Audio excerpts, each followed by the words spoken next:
Bonsoir à tous. Nous sommes ce soir à Tours. Vous êtes donc dans la Balade organisée. Balade organisée, c'est une émission proposée par le magazine en ligne Thema.archi à suivre en direct depuis Instagram. Donc, nous sommes à Tours. À Tours, nous sommes au CCCOD plus précisément, donc au Centre de création contemporaine Olivier Debré, pour découvrir l'exposition L'Atlas des régions naturelles d'Éric Tabouchy et de Nelly Monnier. Ce soir, pour en discuter, je suis en compagnie de la directrice des lieux, donc Isabelle Reyer, que je vais rejoindre tout de suite.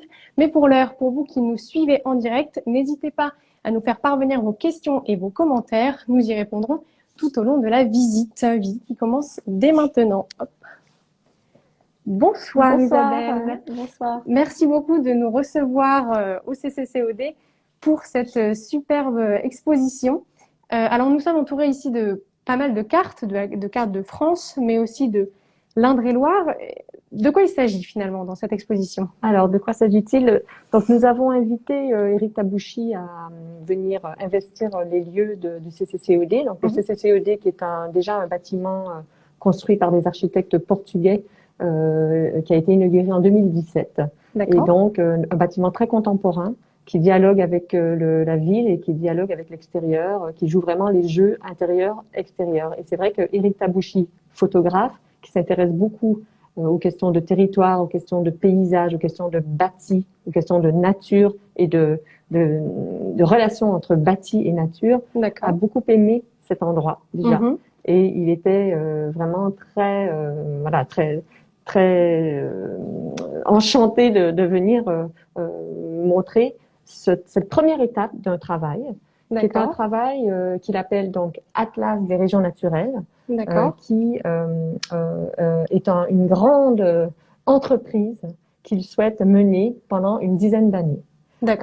L'idée est de réaliser une sorte d'inventaire des régions naturelles, ce qu'il appelle des régions naturelles. On va en parler après, ce que ça veut dire pour lui. Mais un inventaire des régions naturelles de toute la France et avec un protocole bien précis de travail. Il se trouve que il a pu mener tout le travail sur l'Indre-et-Loire, donc le département d'Indre-et-Loire, dans lequel est située la ville de Tours. Il a pu mener ce travail grâce au concours du CAUE, le Conseil d'architecture et d'urbanisme et d'environnement d'Indre-et-Loire. Donc, ce conseil est un organisme qui dépend du département et qui a comme mission de valoriser tout ce qui est fait en termes d'architecture et de valorisation du patrimoine sur le territoire. Et donc, grâce au concours financier et aussi à l'engagement vraiment des acteurs de cet organisme, il a pu réaliser la totalité des 250 photographies. Parce qu'il faut bien savoir que lorsqu'il détermine un territoire, il le divise en 5 régions naturelles. Il a vraiment un protocole comme ça très numérique. On va peut-être commencer à les voir. Alors, voilà. Peut-être que déjà, on peut dire un tout petit mot sur l'espace dans lequel on est là. Bien sûr. Et c'est un espace qu'il a voulu noir, contrasté par rapport au reste de l'espace dans lequel on va aller maintenant. C'est un espace qui recense un petit peu son monde, son esprit. Vous voyez des cartes. Ça, c'est la grande carte de France qu'il a sillonné et où il trace justement tous les trajets qu'il a fait dans le cadre de ce qu'il a déjà accompli pour cette entreprise que je nommais tout à l'heure au long cours. Et puis derrière, il y a des cartes qui l'ont inspiré dans le passé, des choses qu'il a chinées. C'est un chineur aussi, c'est quelqu'un qui aime beaucoup gruger à droite à gauche. On voit des vieilles cartes, en effet. Voilà, c'est ça, des cartes d'aviateurs, des cartes des vieilles cartes de France qui l'ont inspiré dans son travail d'inventaire et de recherche. Voilà, donc c'est un peu entrer dans son univers, dans sa tête, et c'est en fait normalement la fin de l'exposition, mais j'aime bien l'idée de démarrer par ici, effectivement. Histoire de vraiment s'imprégner finalement de cet univers. Alors, donc, on va avancer. Donc, c'est un photographe français qui est né au début des années 60 et qui a beaucoup, dans le démarrage de son travail, a beaucoup voyagé, notamment aux États-Unis. C'est une anecdote, mais j'aime bien la rappeler parce que il m'a raconté que dans son voyage, dans divers voyages, il prenait toujours son appareil photo parce que pour lui, c'était très important de rapporter des photos de ses voyages. Et finalement, au fil du temps, il se rendait compte que tout ce qu'il rapportait, les photos n'avaient pas vraiment d'intérêt plus que cela. Elle ne disait pas plus que toutes les photos qu'il avait pu voir d'autres, soit d'autres touristes ou d'autres artistes. Il se rendait compte que finalement, aller si loin pour faire des photos et ramener cela et pas en tirer une sorte de profit esthétique, voilà, il y avait une forme de déception. Et donc, à partir de là, il a décidé de s'intéresser à son territoire le plus proche, à ce qui l'entoure, à cesser d'aller beaucoup plus loin, et d'où l'idée de faire un vrai inventaire à très long terme et de se dire, je me consacre à mon pays, à ce qui m'entoure, aux choses banales qui m'entourent. Et voilà, donc ça, je tenais à le dire parce que on comprend aussi, on va comprendre en regardant les photos quelle est sa démarche avec cette anecdote qui met en relation le lointain et le près et le tout proche. Oui, alors parce que ce travail documentaire, il a débuté en 2017. Donc ça Absolument. fait déjà quelques années qu'il le mène. Oui. Et il est toujours en cours. Ah oui, absolument. Oui, il a débuté effectivement en 2017. C'est un travail qu'il mène avec Nelly Monnier, qui est une artiste plasticienne et qui a un travail plastique par ailleurs, mais qui accompagne Éric dans cette grande entreprise. Et ce travail, il le mène un petit peu au fil de l'eau, c'est-à-dire qu'il profite de ces invitations à résidence ou à exposer. Ou ces invitations à travailler, parce qu'il bien sûr il est invité par différentes structures en France, des centres d'art, des municipalités, ou voilà, différentes structures peuvent l'inviter pour venir travailler. Donc il profite de ces déplacements pour faire ses photographies. Donc une région naturelle, donc 250 photographies, il ne la réalise pas nécessairement dans un seul et même bloc. Ça va pouvoir s'étaler sur 1, 2, 3 ans. Et c'est pour ça que arriver à faire la totalité du territoire français, ça prendra quand même quelques années. Oui, alors parce que en l'occurrence ici, on a simplement évidemment 5 régions naturelles qui sont exposées, donc à travers 250 photographies. Oui. Est-ce qu'on peut finalement définir la région naturelle pour commencer? Oui, alors région naturelle, c'est un terme que lui a utilisé et il s'est inspiré d'un géographe du 19e siècle, en fait, qui avait imaginé ce terme de région naturelle par opposition à une région administrative. En fait, c'est pas du tout, on n'est pas dans l'idée d'une région délimitée de façon avec des territoires de façon administrative, mais plutôt dans l'idée d'une ambiance, d'une atmosphère, ce qui définirait la région, c'est plutôt les aspects naturels, géographiques en fait. Bien sûr. Voilà. Et donc sur l'Indre-et-Loire, par exemple, il a déterminé 5 régions naturelles la Gâtine-Tourangelle, la Gâtine de Loches, oui, c'est ce qu'on voit voilà la Gâtine de Loches ici, la Gâtine-Tourangelle de l'autre côté, le Val de Loire, si je me trompe pas, pardon, le Richelieu et je pense qu'on reverra dans la dernière salle pour que je ne dise pas de bêtises. En tout cas, ces 5, oui, je préfère ne pas dire de bêtises et vérifier. Mais en tout cas, ces 5 régions, il les a sillonnées. Et donc, comme vous pouvez voir, par exemple ici, il a un protocole de travail très précis. Il a adopté une méthode de photographie très frontale, avec, vous constaterez, absolument jamais ou presque d'être humain dans ces photographies. Oui. Donc c'est vraiment l'idée d'être dans la plus grande objectivité, même si évidemment on peut jamais être dans une objectivité pure, mais en tout cas cette question de la frontalité avec toujours une certaine profondeur, sans personnage humain, sans vie, il la revendique vraiment. Vous voyez ici un accrochage très particulier. Donc il faut dire aussi que les salles sont assez particulières. On est dans un dédale tout en longueur, oui. tout en longueur de grands corridors qui font le tour d'une très grande salle d'exposition que nous avons à un étage plus bas. Et tout à l'heure, on verra une échappée sur cette grande salle d'exposition. Mais ces salles ici, qui sont plutôt des corridors, mais qui ont quand même un caractère architectural intéressant pour ce type de travail. Et donc, il faut les parcourir. Et donc, cet accrochage joue avec la typologie d'espace que nous avons ici. Donc, c'est un accrochage qui joue justement la question de la classification. Hein, on pense presque à Pérec, pensée classée. C'est vraiment un accrochage aussi qui reprend, je dirais, son objectif final, qui est celui d'un site Internet. On en parlera tout à l'heure. Oui. Et donc, c'est vrai que dans cet accrochage, on voit bien une forme de navigation possible, à la fois une navigation visuelle, une navigation, comme on le disait, du corps qui marche et qui, une après l'autre, découvre les photographies.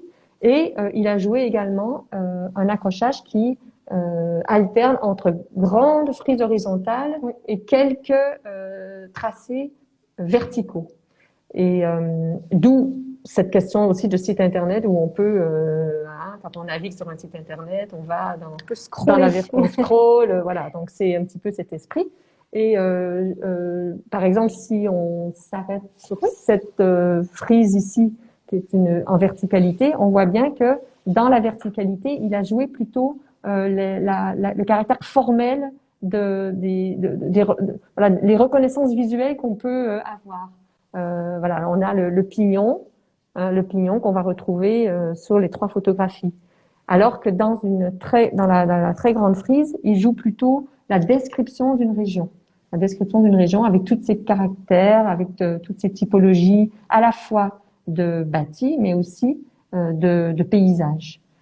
Et ce qu'on n'a pas dit tout à l'heure aussi en décrivant, c'est que région naturelle, pour lui, ce n'est pas que le paysage, ce n'est pas que la nature, c'est aussi comment on a bâti dans cette nature. C'est comment l'homme aussi a investi cette nature, comment il l'habite à travers une architecture. Voilà. Alors justement, on a une question du chat, donc qui est donc de Thomas, qui demande donc très intéressant cette façon de déterminer les régions. A-t-il regardé d'anciennes cartes des territoires, par exemple, pour retrouver des limites moins administratives?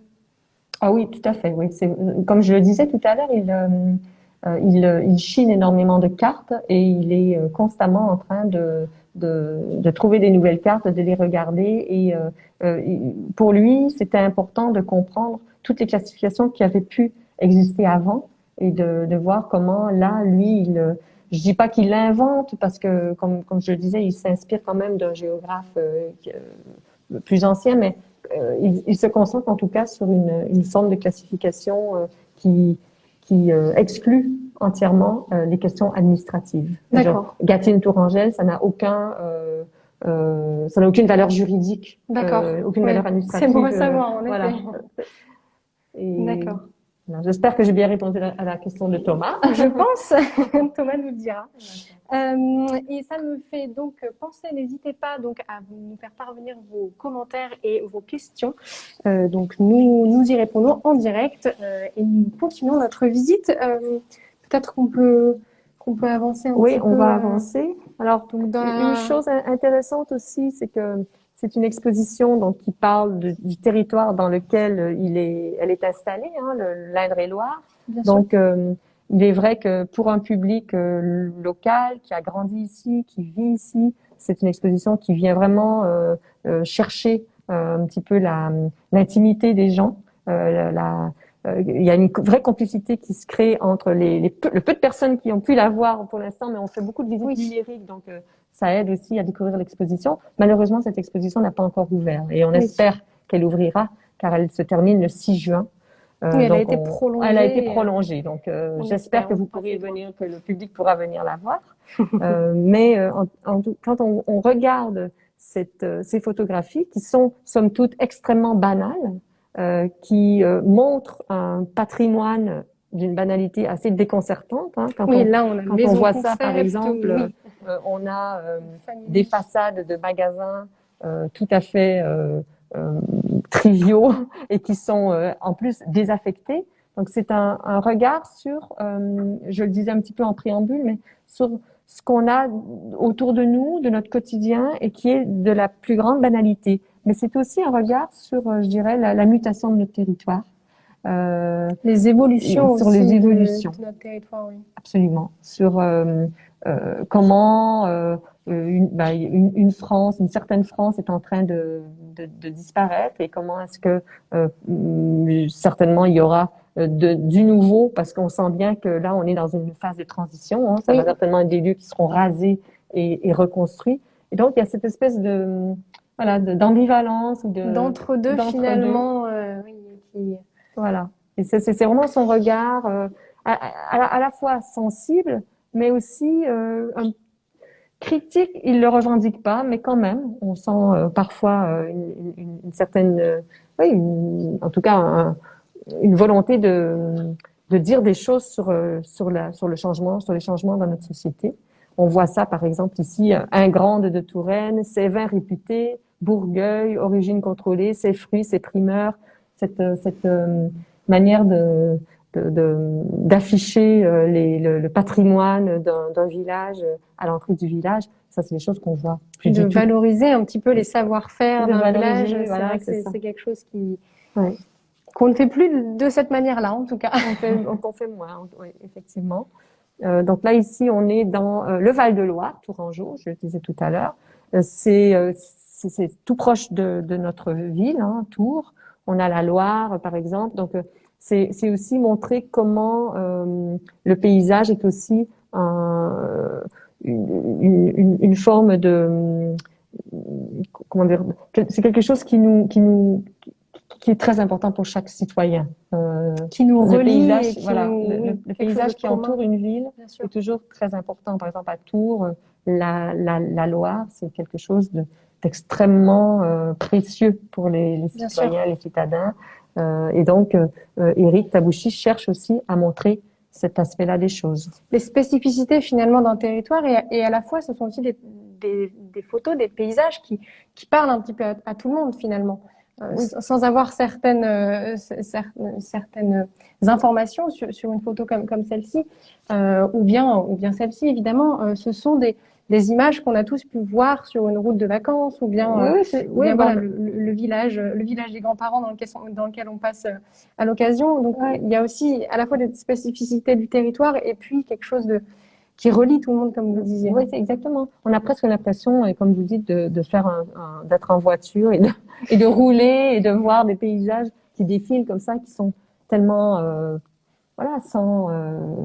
sans grande qualité esthétique. Mais ça, il le revendique complètement. Pour lui, l'idée, ce n'est pas de faire une photographie esthétique, mais c'est de faire une photographie documentaire.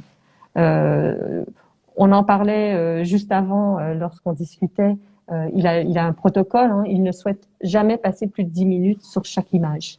D'accord. À la fois pour la prise de vue et pour aussi le développement des images. Il a tout un système de travail qui fait que il souhaite aller avoir une même démarche pour chacune des photos et ne pas passer plus de temps sur une plus que l'autre. Et donc, ce qui donne cette grande planéité, je dirais, cette grande homogénéité entre chaque image, même si le motif est différent, mais on voit bien que c'est tout du même esprit. Mais alors finalement même le ciel reste plus ou moins dans la même dans les mêmes couleurs et dans les mêmes ambiances. C'est joli aussi. Même si de temps en temps on voit un tout petit peu plus de bleu, c'est assez rare. Je crois qu'il doit attendre, j'imagine, d'avoir un ciel. Bon, ça, je ne le pense pas. Mais je crois que c'est son regard en fait qui fait ça. C'est le moment où il prend. C'est c'est le moment où il faut le faire.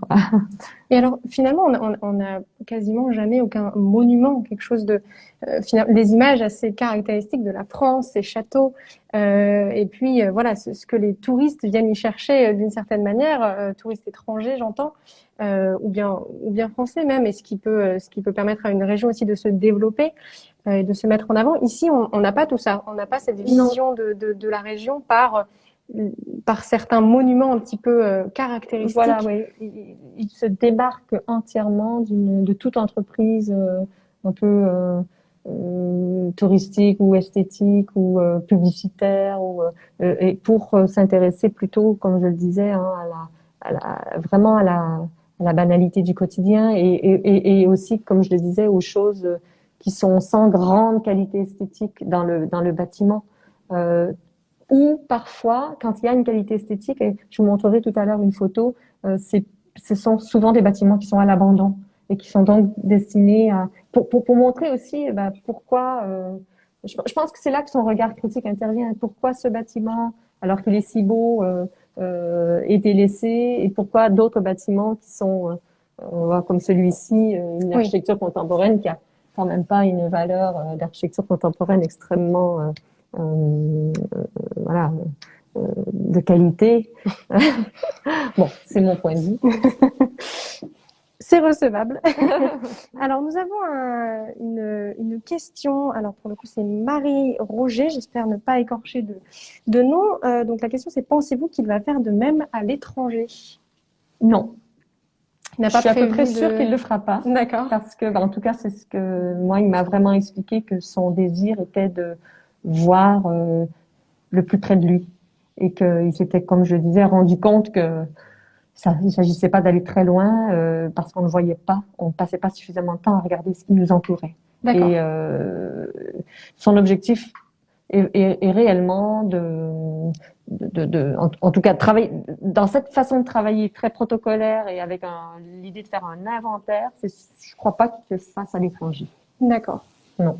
Alors là, on a voilà, ici on a cette échappée sur la grande salle. Je ne sais pas si vous aurez des images, mais en tout cas, c'est notre très grande salle d'exposition. C'est un bâtiment, je ne sais pas si je l'ai dit, qui a été construit par Aires Mateus, donc deux frères portugais, architectes, qui est vraiment une sorte de transition entre le sud et le nord, parce qu'ils ont apporté leur vocabulaire un petit peu sudiste et dans une ville comme Tours qu'on dit souvent être une première transition vers le sud. Voilà, donc pour nous c'était important que ces architectes utilisent cette belle pierre blanche qu'on retrouve ici très Bien souvent, sûr. cette pierre. Bon, ici peut-être pas, mais dans certaines photos on Bien voit sûr. cette pierre blanche de Touraine et les architectes ont joué ça. Donc le bâtiment est un bâtiment qui se veut intégré dans la ville. Et voilà, c'est un petit peu aussi l'esprit de travail d'Éric Tabouchi. D'accord. Et alors là, on a donc, comme vous disiez, peut-être aussi des bâtiments abandonnés.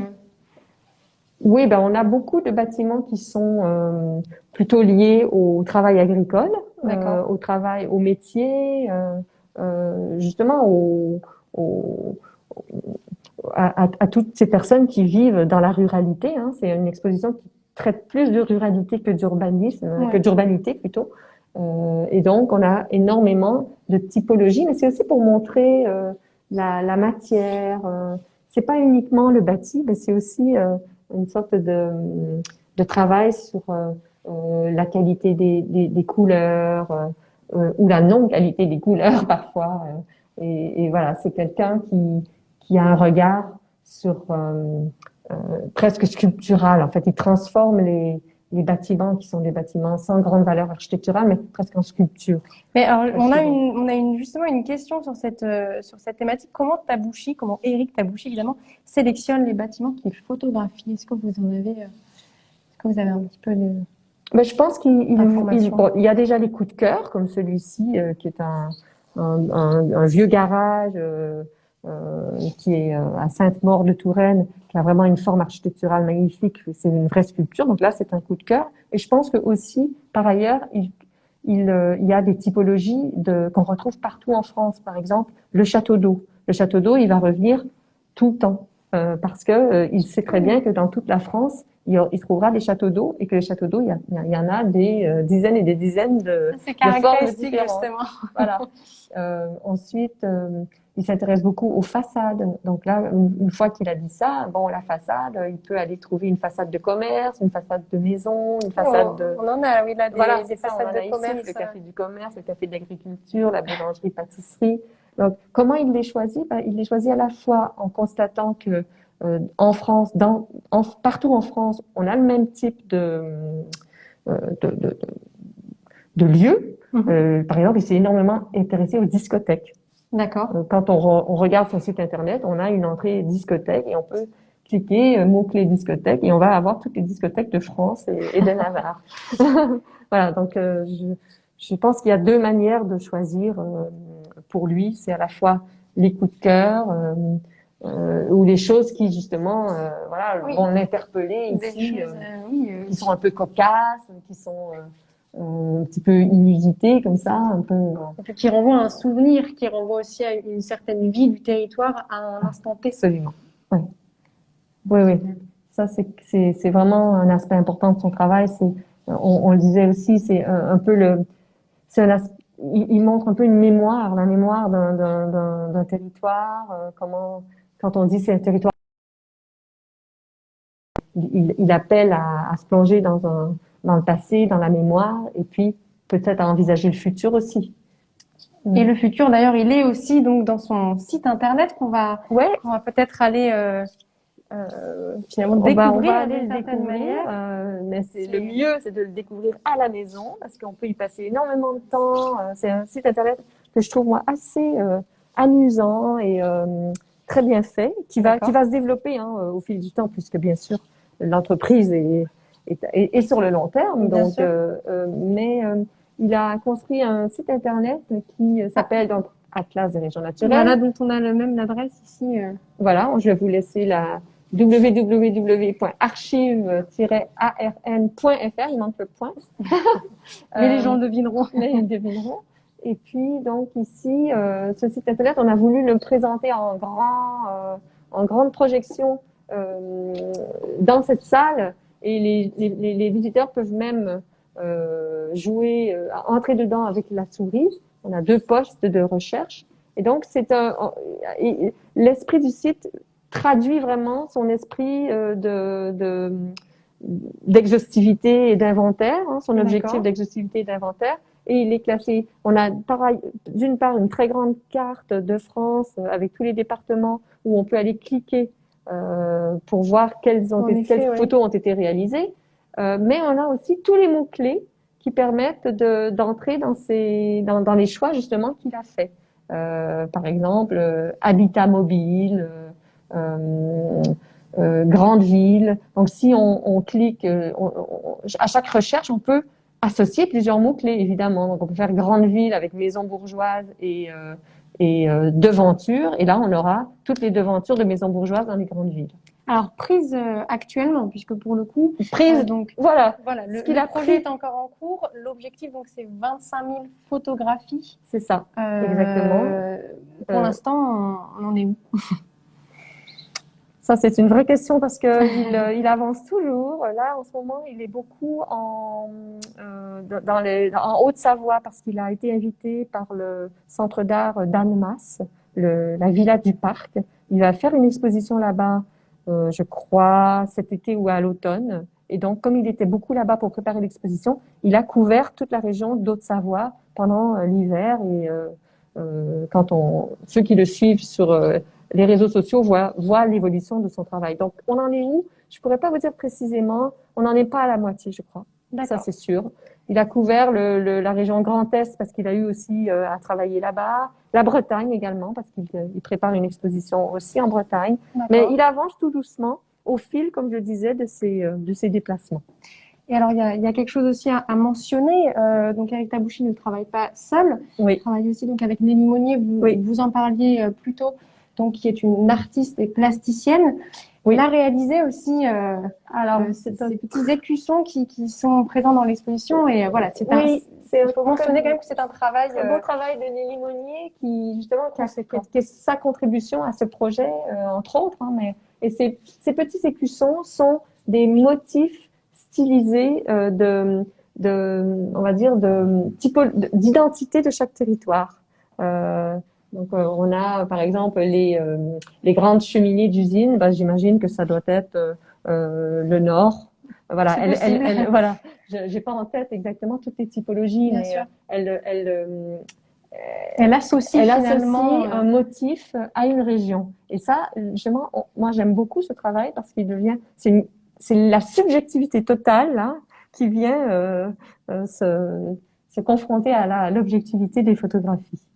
Bah, écoutez, merci beaucoup et je pense que ce sera le merveilleux mot de la fin de cette visite. Alors, merci à tous de nous avoir suivis, à Isabelle Reyer qui a su nous guider donc parmi ces 250 photographies, entre autres de l'Atlas des régions naturelles, au Centre de création contemporaine Olivier Debré de Tours pour son chaleureux accueil dans ces espaces, à Charlotte Manceau qui a permis la mise en place de cette visite, et alors Létinois pour le CAUE 37. Du côté de Thémaprod, je remercie Clémence Roquebert et David Habitant à la caméra, Anaïs Chaumier aux commentaires ainsi que Baptiste Artru. Merci à vous de nous avoir suivis. On vous retrouve très vite pour une nouvelle balade organisée.